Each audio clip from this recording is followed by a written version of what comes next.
Espiritu Santo. Sagot? Amen. Amen. Amen.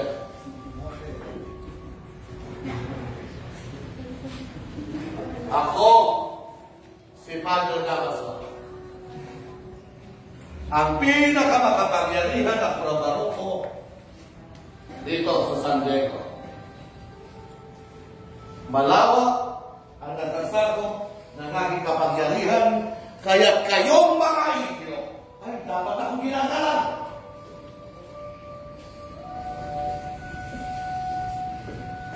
Wala naniniwala?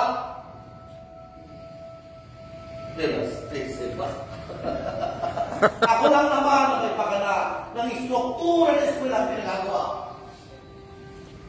Kung saan kamuntik na mamatay si Don Crisostomo Ibarra. At ako rin ang dahilan kung bakit napipilit ang kanyang kapatidong Noel. Dahil ito isang erehe at pinigustero. Ang kawawa matanda, walang nagawa sa piitan hanggang siya'y mamatay. Pagpalain nawa ni Satanas ang kanyang kaluluwa.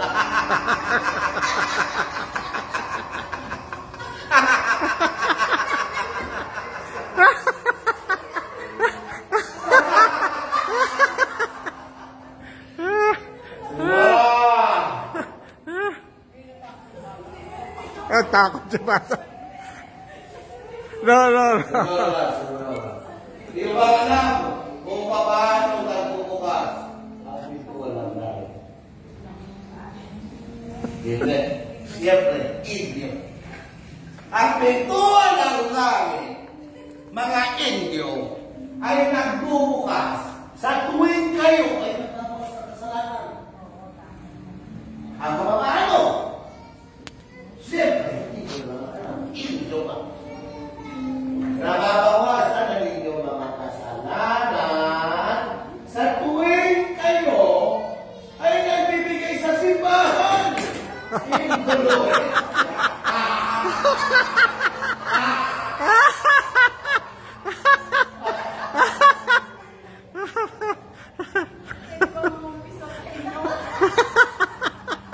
Senyor! Baka kamakinig sa salawag. Ikaw ba ay gusto mong makapiling ang iyong idolo sa araw na pagkuko? Opo. Siyempre.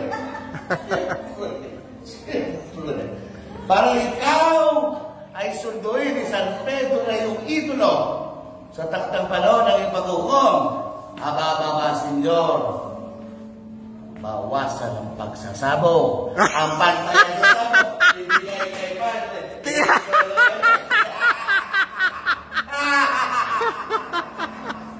Ako, si Padre Damaso, ang inyong pura paroko dito sa San Diego. Magandang umaga. Magandang umaga. Thank you. Yeah.